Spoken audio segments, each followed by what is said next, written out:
This will be Burns and Goldberg, I take it? You Yes, got sir. yourself fast and smooth, you're right there. We're ready to pass it. Thank you. Good morning.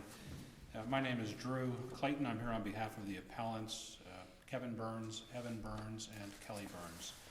They are the three natural children of decedent Robert, whose nickname is Randy Burns.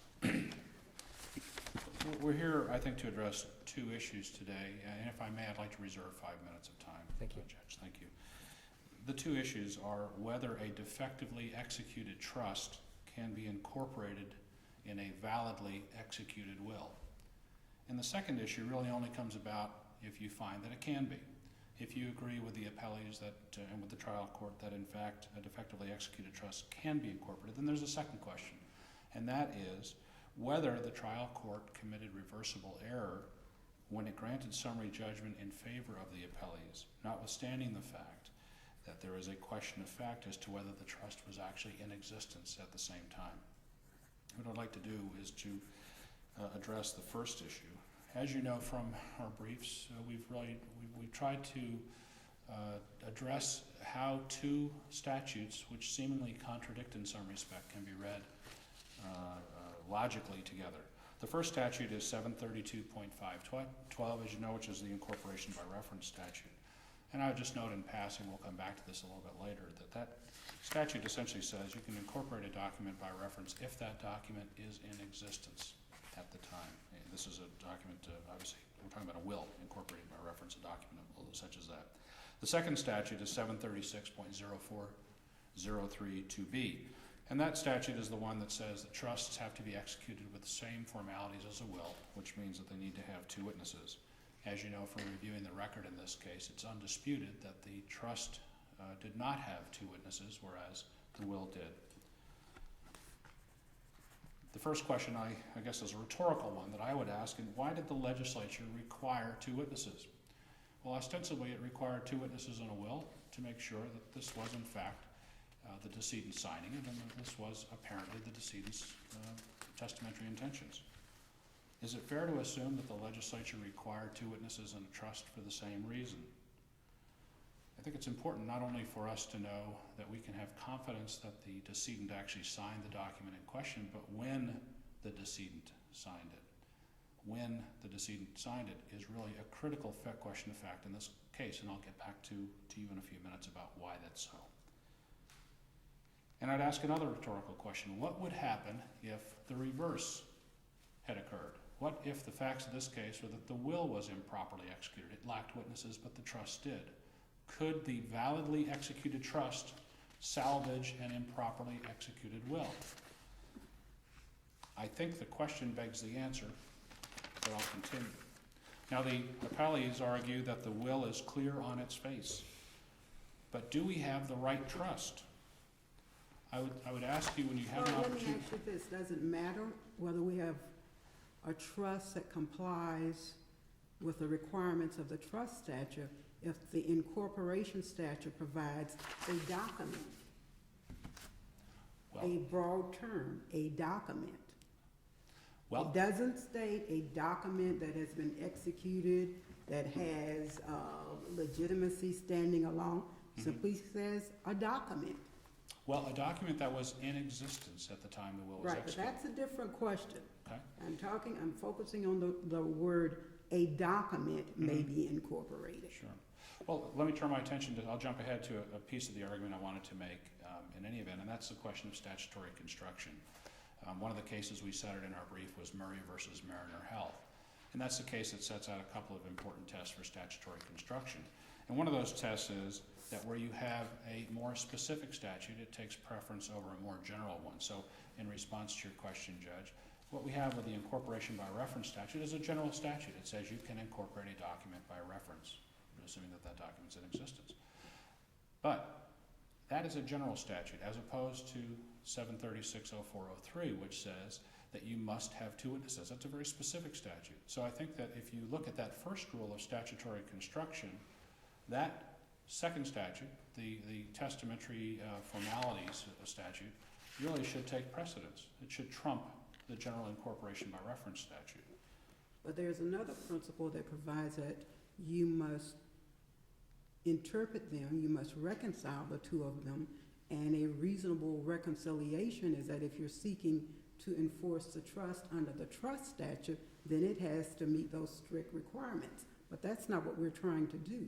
We're seeking to enforce the will, and there is no dispute that the will satisfies the requirements of the law. The will does indeed satisfy the requirements, but unfortunately in this case, because the trust was not properly executed, it would seem that the legislature's intent, and this kind of turns to a second of the rules that was mentioned in the Murray versus Mariner Health case on statutory construction, is that a statutory rule will not be construed in such a way as to render it meaningless or absurd.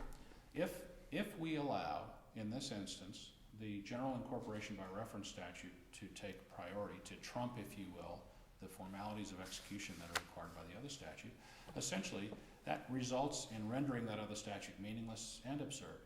In other words, the legislature's intent in saying, hey, look, if you're going to create a trust, this is not an unusual situation, of course, to have a pour-over will and a trust like this.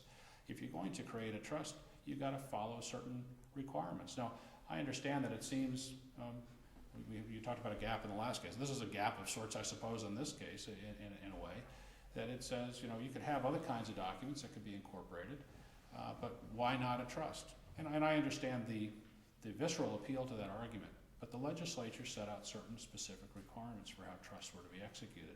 Interestingly, there's a case that is relied on. Does the legislature's policymaking, I guess in this respect, seem to have at least arguably a consistent theory? If you're going to have a testamentary disposition, the legislature of the state of Florida is going to require that you have two witnesses appropriately subscribing. And if you take the operation of the statutes, if you are, and the legislature knows people like to come down to Florida, there are certain tax advantages that you come, avoidance from creditors and such as that. If you are going to go out of state after you come here and sign a trust, you better comply with it. But if you come into Florida, we're not going to necessarily make you go do a whole new trust document because your testamentary positions don't have the right subscribing witnesses. Sure. But if you properly incorporate it by reference and the wills have the correct subscription and attestation, that will meet our requirement to ensure this is really, as you pointed out earlier, your dispositive intent. Mm-hmm. So, I'm trying to think of, we have to defer their policy, but you could arguably construct it. What they're trying to make sure is if you're coming in, we're not going to make it go to another lawyer, but you're going to comply. And if you're here already at domicile and you go out of state, well, they better know what they're doing because we're not going to give you the benefit in terms of people coming and going and traveling. So arguably there is a consistency within the legislature scheme if that approach is correct. And I'm not suggesting it is because I've not been in the legislature ever, nor do I desire to be at this stage of my lifetime. I understand. And Judge, I think it's important to recognize that in this case, this trust was specifically stated to be a Florida trust. Right. That the testator was stated to be a Florida resident. So ostensibly, they're subjecting themselves to the specific requirements of Florida law. There's something that I wanted to... Yeah, but doesn't the other statute say a writing? A writing, correct. A writing. And this would be a writing, wouldn't it not?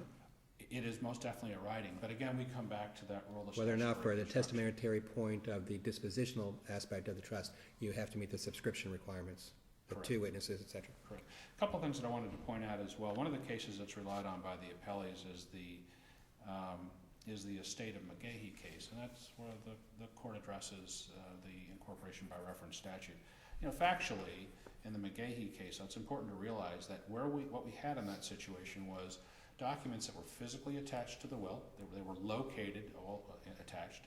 There were notations of reconfirmation in that case by the decedent. And there was testimony of a disinterested witness. And most significantly, that case was decided after a trial. We're here on a summary judgment motion.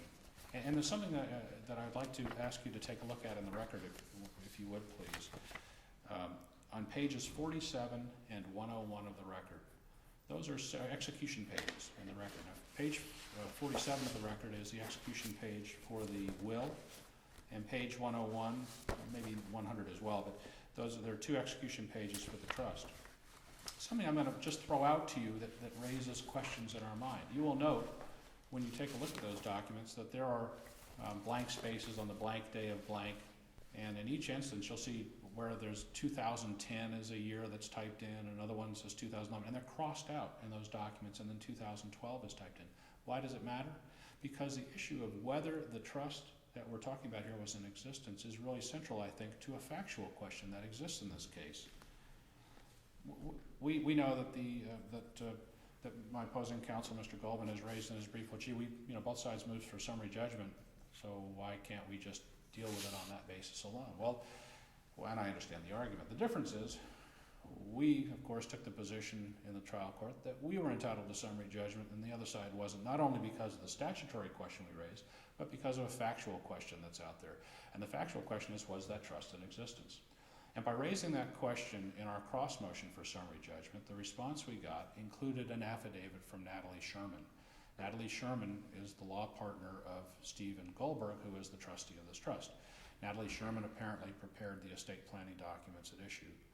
Now, her affidavit was late filed, but candidly, setting that issue aside, which is somewhat ancillary, the more important issue is that her document says only that she prepared the estate planning documents in question, that she delivered them to the decedent, doesn't say when she delivered them, and it also doesn't attach the documents themselves. It's like being in a trial and having a witness testify about a document, and you have no earthly idea whether, in fact, we're talking about the same document. Somehow, the trial judge came to the conclusion we all knew what she was talking about. Well, with all due respect to Judge Dunnigan, I'm unwilling to make that stretch. I don't want to assume that I know which document that Natalie Sherman was talking about. It wasn't attached. The court rules require that when you talk about a document in an affidavit, it should be attached. And that brings me back to the McGahee case. That's one of the cases relied on by appellees. In McGahee, that was a trial. You had an opportunity to question witnesses and to obviously take the necessary discovery. So if you conclude at the end of the day that the argument we've raised on a statutory basis doesn't fly, and we realize that this is a case of first impression, then I would suggest at the very least it was improper to grant summary judgment on the basis that this factual question is sitting out there.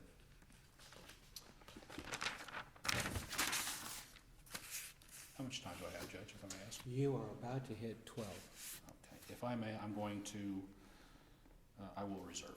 Thank you.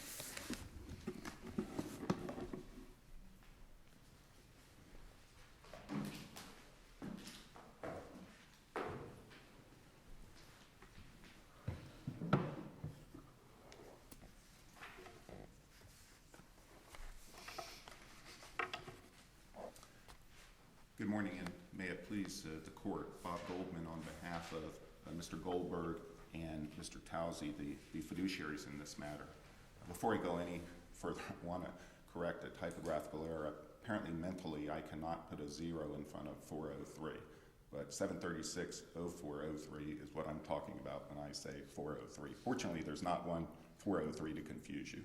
That's exactly what the computer told me. I couldn't find 403. So I went to the index and I did find 0403. So good. I need your computer. it was just Westlaw said, like, no statute, you don't know what you're doing. And I went, obviously I don't. So I went back to the index and said, oh, there we go. There you go. And again, I apologize for that. I do recognize and am sensitive to the fact that we're here on summary judgment. So what I did is I went back through the initial brief and the reply brief and hunted down what was alleged to be a genuine issue of material fact, and then of course took that back through the record to see what we were dealing with here, because I knew that this court understandably is cautious with summary judgments. What I found on page 2 of the reply brief is an argument that paragraph 27 of the complaint, that's your record pages 1 through 10, at paragraph 27 they use the word belief instead of knowledge when they allege that the will and trust were executed simultaneously. Well, we who have been lawyers never plead anything, hopefully, that we don't believe. That we know what happened, we never know. But our pleadings are admissions, and that's why we amend sometimes once we do discovery and think things are different. There's never been an amendment here, nor is there a claim. And Judge Crenshaw, I think this is important for summary judgment. There's no claim in the complaint that there's any problem, that there's anything other than a simultaneous execution of these documents. So that's never been an issue below, other than raised to try and survive summary judgment. Now, at the same time, on page 2, there's an allegation or a suggestion that the absence of an attesting witness somehow raises doubt as to the existence of that trust writing. Again, there's no discussion about this not being the writing. It's just more of a when question. And here we have, in our record, 4 times where the settlor executed this document. Wasn't witnessed correctly, but 4 times he executed it, and in front of a notary. The notary says, we did this on May 8th, same day as the will. We have Nancy Burns' affidavit that says, I was there. I watched him execute both documents. That's not the Natalie Sherman affidavit, that's Nancy Burns, the surviving spouse. There's no request for a continuance of the summary judgment hearing. Hey, we've got this new idea and we need to go test it out.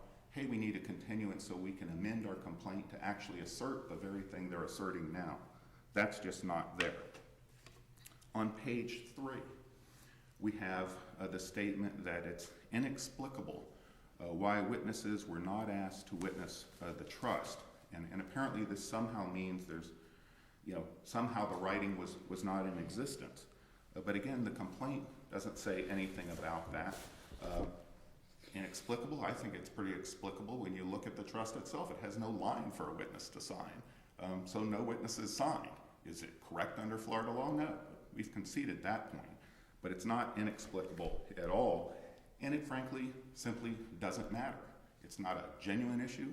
It's not a material issue, because a writing under Florida law simply does not have to be executed at all. Done well, done sort of well, with an X, none of that matters. And again, we can't forget that we have Mr. Burns and his notary saying this is what we did. I think the corrections in the dates prove the point. He actually sat down, thought about it, and put in May 8, 2012.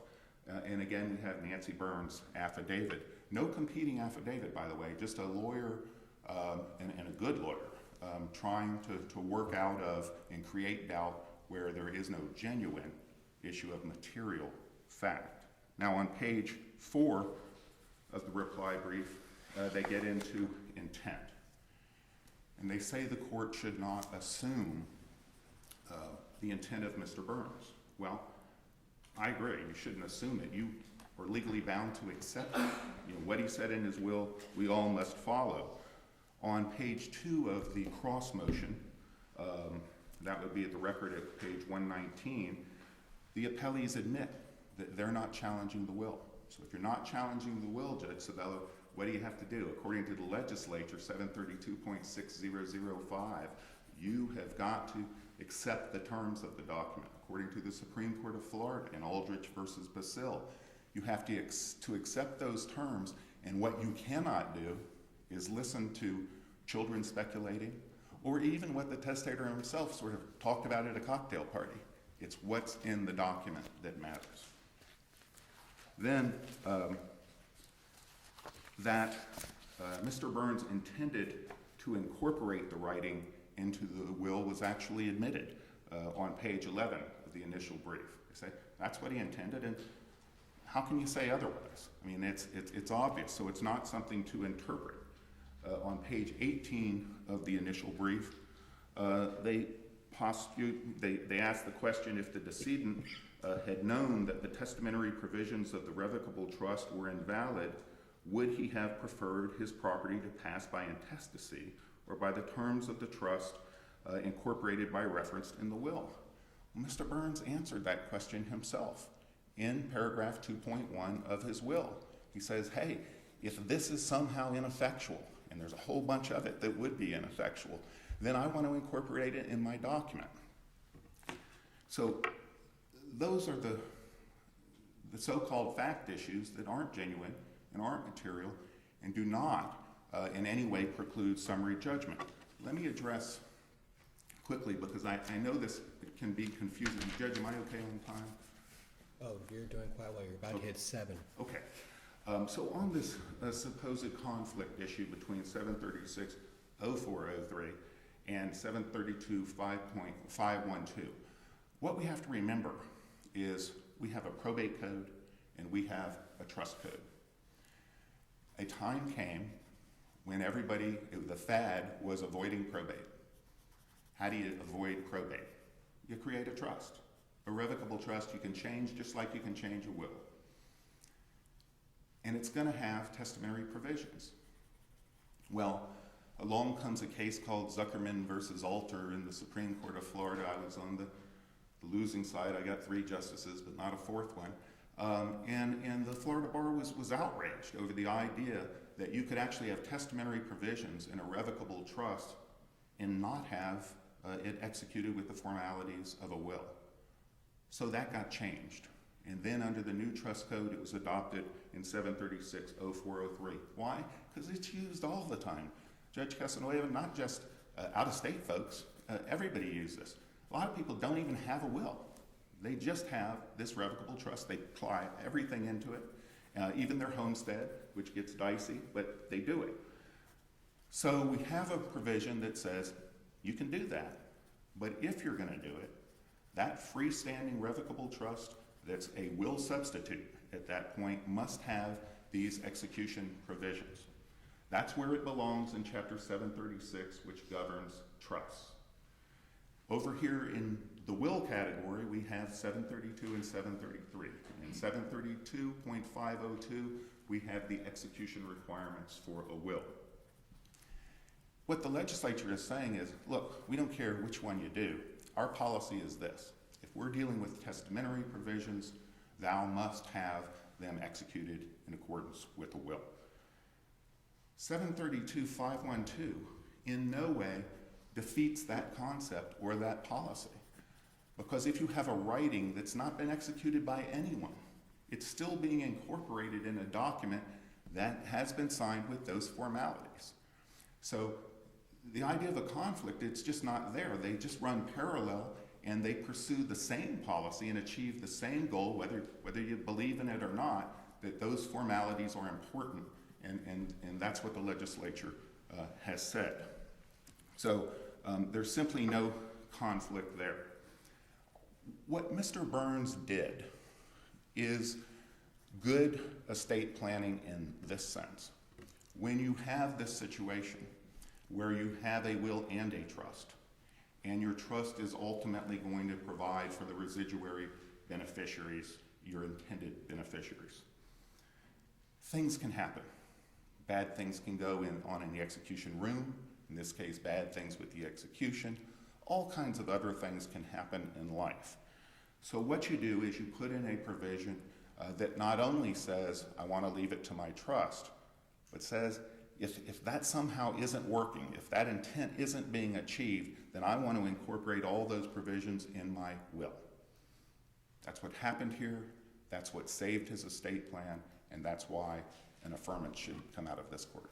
Thank you for your time. Thank you.